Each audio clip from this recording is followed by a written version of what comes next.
I want you to imagine, just for a second, trying to solve the most massive, completely migraine-inducing logistical headache your business has ever faced. Oh, yeah.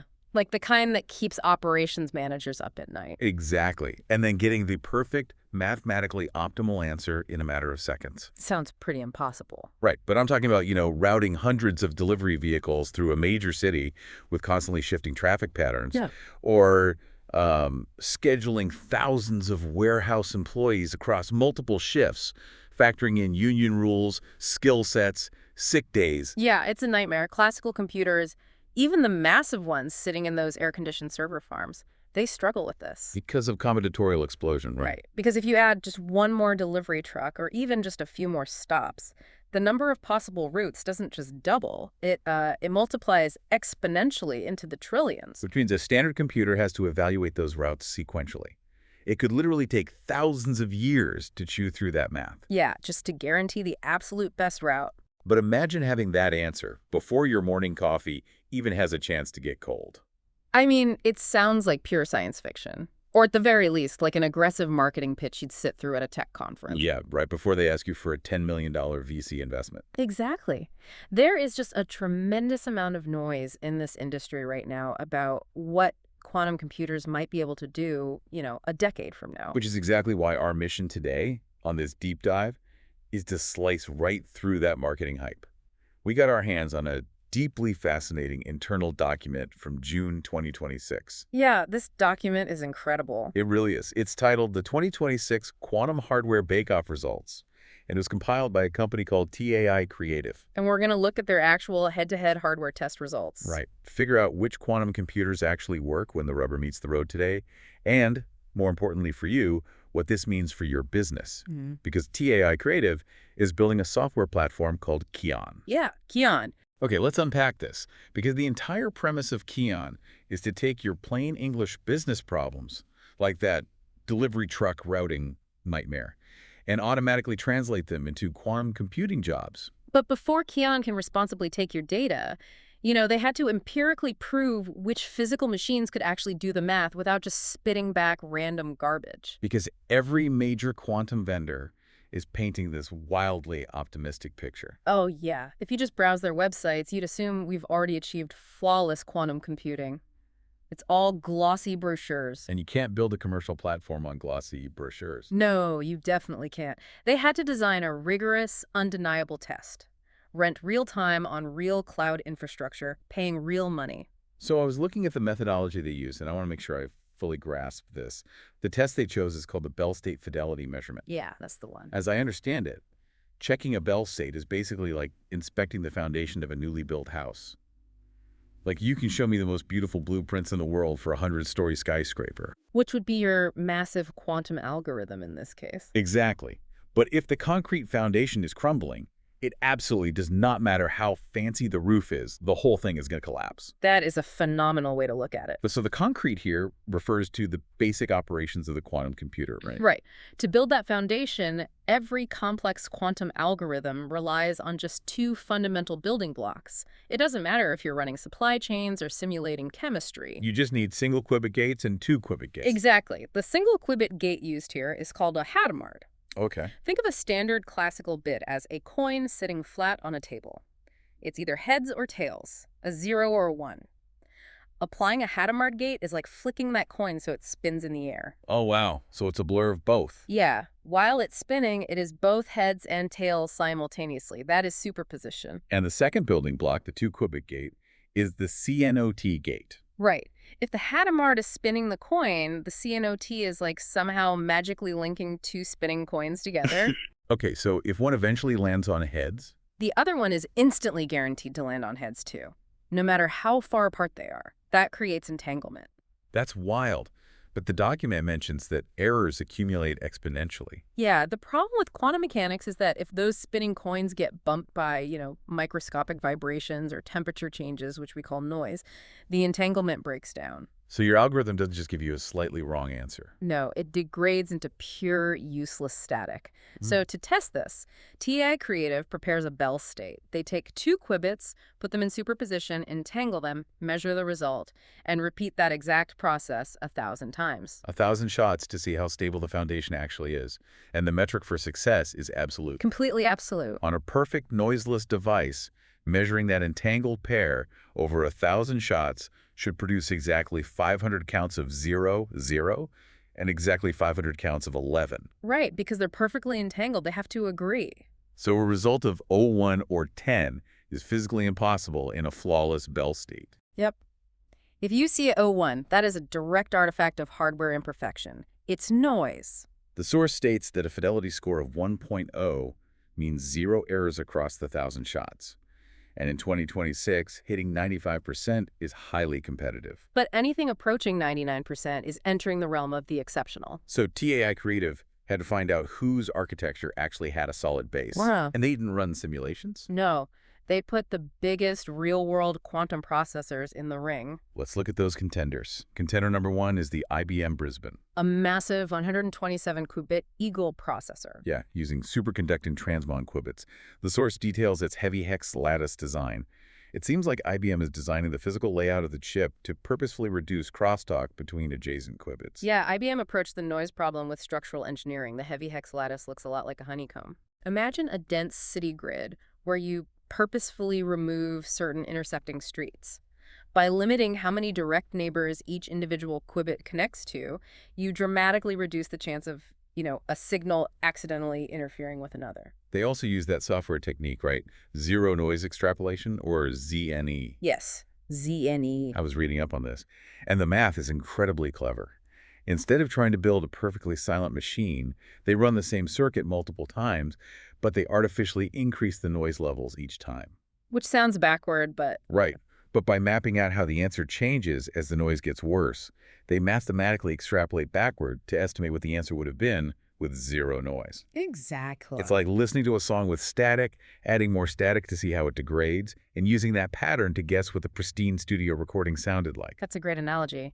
Now, contender number 2 brings a different flavor of superconducting tech, the Rigetti Cepheus-1. That's a 108-qubit processor accessed via AWS Braket. Yeah, and Rigetti has been in the cloud quantum space longer than almost anyone, so this chip represents generations of architectural iteration in how they fabricate their chips. Then we get to contender number 3, which throws out the superconducting playbook entirely. Totally different approach. The IonQ Forte Enterprise, also on AWS Braket. It uses trapped dierbium ions. So instead of fabricating artificial circuits that have to be cooled down to temperatures colder than deep space. Right. IonQ is trapping individual atoms in electromagnetic fields. And they manipulate their quantum states by hitting them with highly precise lasers. That is just mind-blowing. It represents a massive fork in the road for quantum architecture. Because superconducting chips rely on human manufacturing. Right. There will always be nanometer scale variations from one artificial qubit to the next. Exactly. They are bespoke microscopic circuits. But IonQ's qubits are literal atoms. But wait, the document explicitly notes that the laser pulses used on the IonQ system are actually significantly slower than the microwave pulses on IBM's chips. They are, yeah. That felt counterintuitive to me. If we're trying to solve massive logistical problems for enterprise businesses, why would anyone purposefully choose the slower computer? What's fascinating here is the trade-off between sheer speed and structural perfection. Because IonQ uses naturally occurring ytterbium atoms, nature has already done the manufacturing. Oh, I see. Every single atom is perfectly identical to the next one. You don't have to worry about manufacturing defects or frequency variations. So that absolute uniformity gives trapped ion systems a naturally higher gate fidelity. Yes. The laser operations do take longer to execute physically, but when accuracy is paramount-like, when you're validating a foundational Bell state or trying to find the absolute mathematically optimal route for a fleet of trucks. Having identical, flawless qubits compensates for the slower speed. Exactly. You spend way less time correcting errors because there are fewer errors to begin with. Okay, so since we have these identical atoms promising perfection, the obvious question is how they actually performed in that 1,000-shot gauntlet. The results were pretty definitive. The winner of the 2026 Quantum Hardware Bake-Off is the IonQ Forte Enterprise. And looking at the raw data, it wasn't even a tight race. No, it wasn't. The IonQ Forte hit a staggering 98.7% Bell state fidelity across those 1,000 shots. Wow. They are right on the doorstep of that 98.7% exceptional threshold. But TAI Creative didn't just pat IonQ on the back. They immediately took that 98.7% fidelity and applied it to a real-world optimization problem. They ran a 6-node max-cut graph using an algorithm called QAOA. Okay, to visualize a max-cut graph, I like to think of a wedding seating chart. Oh, that's a good one. Imagine you have a guest list full of bitter exes and people who owe each other money. You have to divide them into 2 separate tables so that the maximum number of enemies are separated from each other. That's a max-cut problem. And QAOA, quantum approximate optimization algorithm, is the method used to sort them. It leverages quantum superposition to evaluate all the different seeding arrangements simultaneously. And to give you a sense of how precise this was, TAI didn't just throw the problem at the hardware. They tuned the quantum microwaves to highly specific angles. Yeah, think of it like dialing a bank vault combination to the exact millimeter. The source notes, they used a gamma angle of 1.9635 and a beta angle of 2.7489. And the result was a 100% optimal 6 out of 6 edge cut. It partitioned the graph into a perfectly balanced 3-to-3 split. And as the document clearly states, that is not a result you just get lucky on. No, that is the tangible, real-world business value of 98.7% fidelity. It buys you the mathematically perfect answer on the first try. Now, to be fair to the runners-up, IBM and Rigetti put up serious numbers too. Yeah, Rigetti successfully returned optimal 8 out of 8 edge cuts on live hardware, and the source praises Rigetti's queuing system for being incredibly robust. Their jobs survived hours of waiting in the cloud queue and persisted through structural network restarts. Which, if you're a business running critical overnight logistics jobs, that software durability is paramount. Absolutely. And IBM Brisbane proved its worth on larger-scale benchmarks. On a 10-variable scheduling problem, IBM came within 11% of the classical optimum. And on a vehicle routing instance, they improved the total distance by 8% compared to standard classical heuristics. Which is huge! In the real world, an 8% reduction in fuel and transit time across a massive fleet translates to millions of dollars in savings. There is a notable hurdle with IBM, though, right? And it has nothing to do with physics. Yeah, it's a policy issue. Under IBM's acceptable use policy, TAI Creative cannot route actual paying customer workloads to IBM Quantum without written Partner Plus authorization. The application was submitted in April 2026, with approval expected by July. So until that paperwork clears, IBM Brisbane remains strictly an internal R&D backend for Kyon. While IonQ handles the live commercial traffic. Right. Now, here's where it gets really interesting. If we're talking about precision lasers tuning individual atoms to solve complex seeding charts and supply chains, the immediate assumption is that this level of applied physics costs millions of dollars. Historically, just renting time on advanced classical supercomputers could cost thousands of dollars an hour. But the source document provides a full financial breakdown of the entire bake-off. And the numbers are genuinely shocking. They really are. To test the world's most advanced quantum computers, the AWS Braket runs cost $82.77. Unbelievable. The IonQ Max Cut validation run costs $40.30. And the Azure Quantum Random Number Generation cost a whopping 30 cents. 30 cents. The entire campaign, pushing the absolute limits of human computational achievement, cost under $125. This raises an important question. If it only costs $125 to access machines capable of optimizing complex logistical networks, the barrier to entry clearly isn't financial. So why isn't every logistics company using this today? The source lays out the stark reality of a severe talent bottleneck. There are roughly 800,000 businesses in the U.S. alone that operate the exact kinds of scheduling networks these algorithms are built to solve. But you can't just type your problem into a search bar, right? Exactly. You need a PhD-level quantum physicist to perform problem abstraction and formulate a QUBO. Okay, wait, what is a QBO? QUBO stands for Quadratic Unconstrained Binary Optimization. It's the complex mathematical language that quantum computers actually understand. Oh, I see. You need an expert to build that QUBO, select the right algorithm, compile it for the specific hardware topology, and then interpret the probability states that come back. And out of the 800,000 businesses that desperately need this math, there are fewer than 15,000 practitioners globally who know how to speak that language. Yep, it's a massive bottleneck. And this is where TI Creative's Kyon platform completely alters the landscape. Kyon is designed to be a universal translator, bridging that expertise gap. It automates the translation. Right. You simply describe your scheduling problem in plain English. Kyon takes that text, identifies the constraints, and builds a problem semantics graph. It essentially turns your English sentence into a mathematical energy landscape. Picture dropping a marble into a bumpy, uneven bowl. Oh. The marble will naturally roll down and settle in the lowest possible valley. In quantum computing, that lowest valley represents the lowest energy state. Which corresponds to your perfect route. Exactly. Kyon automatically builds that complex QUBO bowl and routes it directly to validated hardware like the IonQ Forte. Entirely removing the need to hire one of those rare 15,000 physicists. Yeah, Kyon is aggressively solving the software and translation gap today. But we also have to look at how rapidly the underlying physical hardware is evolving. The leap described in the source material over just a 3-year period is staggering. It really is. In 2023, the practical ceiling for cloud quantum was roughly 50 to 100 highly noisy qubits.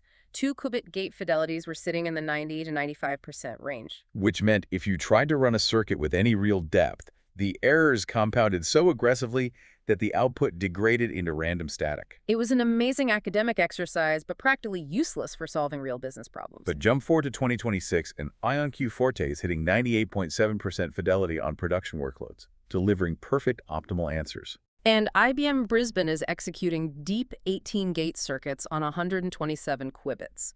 These are no longer laboratory novelties. Commercial entities are swiping credit cards and getting real optimization outputs that rival classical methods. And if we connect this to the bigger picture, the trajectory pointing toward 2028 is entirely focused on fault-tolerant quantum computing.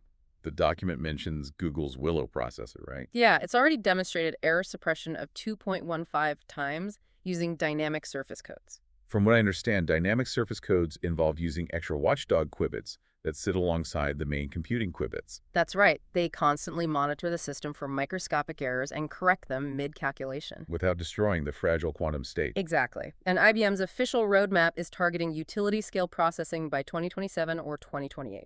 Utility scale meaning circuits so deep and complex, they are physically impossible to simulate on even the largest classical supercomputers. When that threshold is crossed, we won't just be optimizing 6 nodes or 10 variables.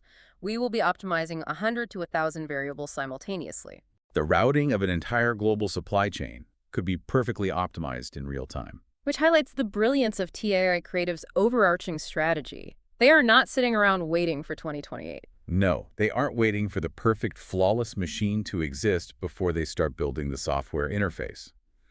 Backed by a National Science Foundation grant, starting with Phase 1 funding of $275,000 and aiming at $1.5 million for Phase 2, they are building Kyon right now. Operating at TRL4. TRL4 meaning Technology Readiness Level 4. Right. It means the core components have been rigorously validated in a controlled environment and are actively being bridged into real-world commercial applications. By building the translation engine and securing the customer relationships today, they become the vital gatekeepers. So when IBM and IonQ flip the switch on fault-tolerant utility-scale hardware in a couple of years, TAI Creative already has the pipeline fully constructed. So what does this all mean? If we look at the entire landscape we've covered today, the takeaway is absolute.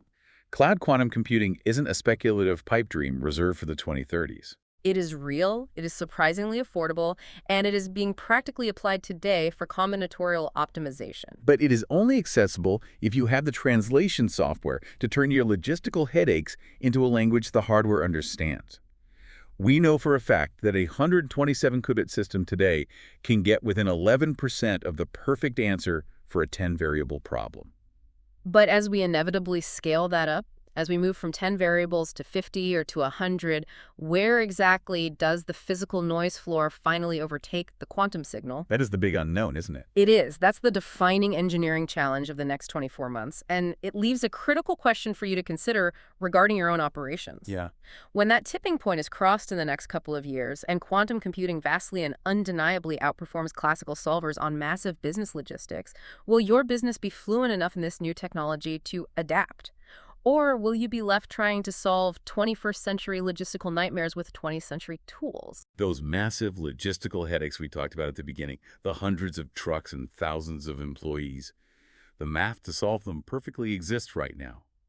You just need to know how to ask the machine, Thank you for joining us on this deep dive into the source material. We'll see you next time.